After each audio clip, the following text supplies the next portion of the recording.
Bahujan Samaj party के रियासती सदर आरएस प्रवीण कुमार ने कहा है कि तेलंगाना ट्रांसको मुलाजिमीन के साथ नाइंसाफी को बर्दाश्त नहीं किया जाएगा। उन्होंने कहा कि ट्रांसको इंतजामिया ने 1300 मुलाजिमीन की तरक्कियां रोककर उनकी सीनियरिटी में 7 साल की कमी की है, जो सरासर नाइंसाफी है। उन्होंने कहा कि ट्रांसको मुलाजिमीन ने तेलंगाना तहरीक में हिस्सा लिया था और रियासत उनकी कुर्बानियों से हासिल की गई थी।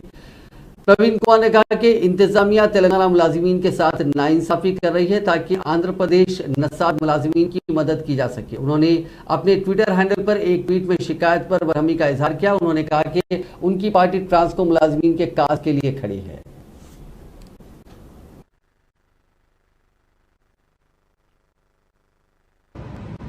తెలంగాణ ప్రజలకు నమస్కారం। ఈరోజు చాలా బాధాకరమైన పరిస్థితుల్లో మీతో మాట్లాడాల్సి వస్తున్నది। మరి ఇప్పుడు నా దగ్గరికి వందలాది మంది తెలంగాణ ట్రాన్స్కో అంటే విద్యుత్ శాఖ ఉద్యోగస్తులందరూ కూడా నా దగ్గరికి రావడం జరిగింది। ఈరోజు మరి సుప్రీంకోర్టు జడ్జిమెంట్ అడ్డం పెట్టుకొని మరి ట్రాన్స్కో యాజమాన్యం మరి తెలంగాణ ప్రభుత్వం ఈరోజు దాదాపుగా 3000 మంది ఉద్యోగస్తులను 7 సంవత్సరాలు వెనక్కి నెట్టేసి వాళ్ళ ప్రమోషన్ ను క్యాన్సిల్ చేసి డిమోట్ చేస్తున్నది।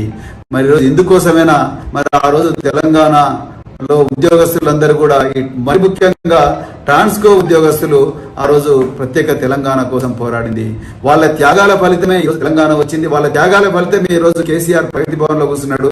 వాళ్ళ త్యాగాల ఫలితమే ఈ రోజు ప్రభాకర్ రావు గారు సీఎండీగా కూర్చున్నారు, జగదీష్ రెడ్డి గారు విద్యుత్ శాఖ మంత్రి అయ్యారు। కానీ ఈ రోజు మరి అది తెలంగాణలో మరి 3000 మంది ఎంప్లాయీస్ ఎవరైతే ఉన్నారో ఉద్యోగస్తులు వాళ్లకు గత 7 సంవత్సరాల క్రితం ప్రమోషన్ ఇచ్చి ఇవాళ ఆంధ్ర ఎంప్లాయీలను అడ్జస్ట్ చేయాలని చెప్పేసి ఈ 3000 మంది తెలంగాణ ఎంప్లాయీస్ ను 7 సంవత్సరాలు మరి వెనక్కి పంపించి వాళ్ళకి ఇచ్చిన ప్రమోషన్లను కూడా రద్దు చేసి మరి వెనక్కి పంపిస్తున్నారు। ఇది చాలా దుర్మార్గం।